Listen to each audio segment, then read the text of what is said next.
திருக்குர்ஆன் தமிழாக்கம் அத்தியாயம் 3 ஆலு இம்ரான். இம்ரானின் குடும்பத்தினர். வசனங்கள் 101 முதல் 110 வரை. பிஸ்மில்லாஹிர் ரஹ்மானிர் ரஹீம். அளவிலா அருளாளன் நிகரிலா அன்பாளன் அல்லாஹுவின் பெயரால். وَكَيْفَ تَكْفُرُونَ وَأَنْتُمْ تُتْلَى عَلَيْكُمْ آيَاتُ اللَّهِ وَفِيكُمْ رَسُولُهُ وَمَنْ يَعْتَصِمْ بِاللَّهِ فَقَدْ هُدِيَ إِلَى صِرَاطٍ مُسْتَقِيمٍ.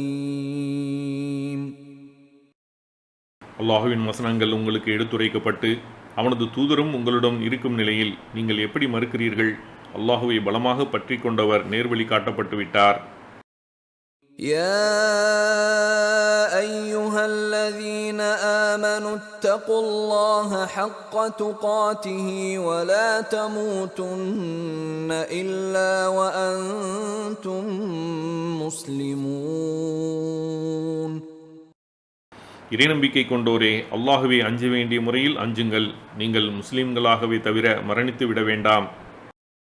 وَاعْتَصِمُوا بِحَبْلِ اللَّهِ جَمِيعًا وَلَا تَفَرَّقُوا وَاذْكُرُوا نِعْمَةَ اللَّهِ عَلَيْكُمْ إِذْ كُنْتُمْ أَعْدَاءً فَأَلَّفَ بَيْنَ قُلُوبِكُمْ فَأَصْبَحْتُمْ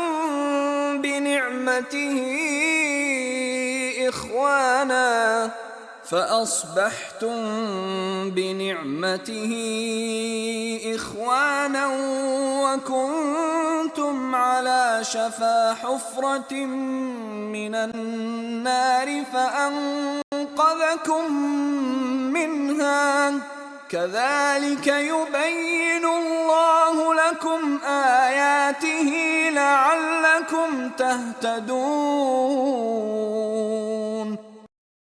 அனைவரும் அல்லாஹுவின் கயிற்றை பலமாக பிடித்துக் கொள்ளுங்கள், பிரிந்து விடாதீர்கள். அல்லாஹ் உங்களுக்கு செய்த அருட்கொடையை நினைத்து பாருங்கள். நீங்கள் ஒருவருக்கொருவர் பகைவர்களாக இருந்தீர்கள். அவன் உங்கள் உள்ளங்களுக்கிடையில் இணைப்பை உண்டாக்கினான். எனவே அவனது அருளால் நீங்கள் சகோதரர்களாகிவிட்டீர்கள். நீங்கள் நரகப் படுகொழியில் விளிம்பில் இருந்தீர்கள். அதிலிருந்தும் அவன் உங்களை காப்பாற்றினான். இவ்வாறே நீங்கள் நேர்வழி பெறுவதற்காக அல்லாஹ் தனது சான்றுகளை உங்களுக்கு தெளிவுபடுத்துகிறான்.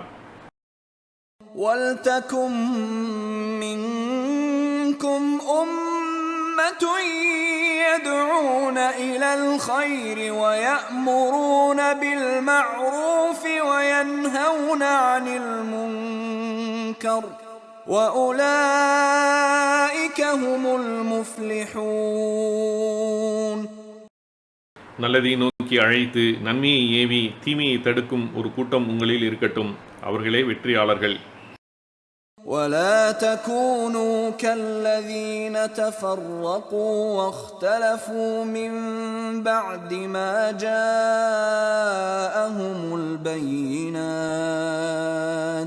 وَأُولَئِكَ لَهُمْ عَذَابٌ عَظِيمٌ. தெளிவான சான்றுகள் தம்மிடம் வந்த பிறகும் கருத்து வேறுபாடு கொண்டு பிரிந்தவர்களைப் போன்று ஆகிவிடாதீர்கள். அவர்களுக்கு கடுமையான வேதனை உண்டு. يَوْمَ تَبْيَضُّ وُجُوهٌ وَتَسْوَدُّ وُجُوهٌ فَأَمَّا الَّذِينَ اسْوَدَّتْ وُجُوهُهُمْ أَكَفَرْتُمْ بَعْدَ إِيمَانِكُمْ فذوقوا العذاب بما كنتم تكفرون. அந்நாளில் சில முகங்கள் பிரகாசமாகவும் சில முகங்கள் கருத்தும் இருக்கும்.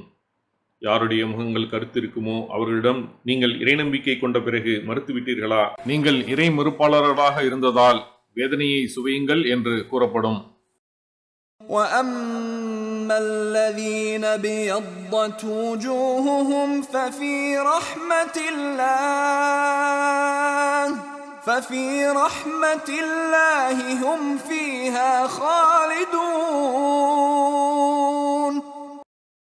யாருடைய முகங்கள் பிரகாசமாக இருக்குமோ அவர்கள் அல்லாஹுவின் அருளில் இருப்பார்கள், அதில் நிரந்தரமாக இருப்பார்கள். تِلْكَ آيَاتُ اللَّهِ يتلوها عليك بالحق وما الله يريد ظلما للعالمين. இவை அல்லாஹுவின் வசனங்கள். நபியே, உண்மையை கொண்டுள்ள இவற்றை உமக்கு ஓதி காட்டுகிறோம். அகிலத்தாருக்கு அநியாயம் செய்வதை அல்லாஹ் விரும்ப மாட்டான். وَلِلَّهِ مَا فِي السَّمَاوَاتِ وَمَا فِي الْأَرْضِ وَإِلَى اللَّهِ تُرْجَعُ الْأُمُورُ. வானங்களில் உள்ளவையும் பூமியில் உள்ளவையும் அல்லாஹுக்கே உரியவையாகும். அனைத்து காரியங்களும் அல்லாஹுவிடமே கொண்டு வரப்படும். كنتم خير أمة أخرجت للناس تأمرون بالمعروف وتنهون عن المنكر وتؤمنون بالله ولو آمن أهل الكتاب لكان خيرا لهم منهم المؤمنون وأكثرهم الفاسقون. நீங்கள் மனிதர்களுக்காக தோற்றுவிக்கப்பட்ட சிறந்த சமுதாயமாக இருக்கிறீர்கள். நன்மையை ஏவி தீமையை தடுக்கிறீர்கள். அல்லாஹுவை நம்புகிறீர்கள். வேதமுடையோர் இறைநம்பிக்கை கொண்டிருந்தால் அது அவர்களுக்கு நன்மையாக இருந்திருக்கும். அவர்களில் இறைநம்பிக்கையாளர்களும் உள்ளனர். அவர்களில் அதிகமானோர் பாவிகள். ஜஸாக்கல்லாஹ் ஹைரன். அல்லாஹ் உங்களுக்கு நற்கூலியை வழங்குவானாக. இக்காணொளிகளை பிறருக்கு பகிர்வதன் மூலம் நன்மைகளை பெற்றுக்கொள்ளுங்கள் இன்ஷா அல்லாஹ். இந்த காணொளிகள் தொடர்ச்சியாக உங்களை வந்தடைய சேனலை சப்ஸ்கிரைப் பண்ணுங்கள். அத்தோடு அந்த பெல் ஐக்கானையும் கிளிக் செய்தால் இது பற்றிய நோட்டிஃபிகேஷன் உங்களை வந்தடையும் இன்ஷா அல்லாஹ். அஸ்ஸலாமு அலைக்கும் ரஹமத்துல்லாஹி வபரகாத்துஹு.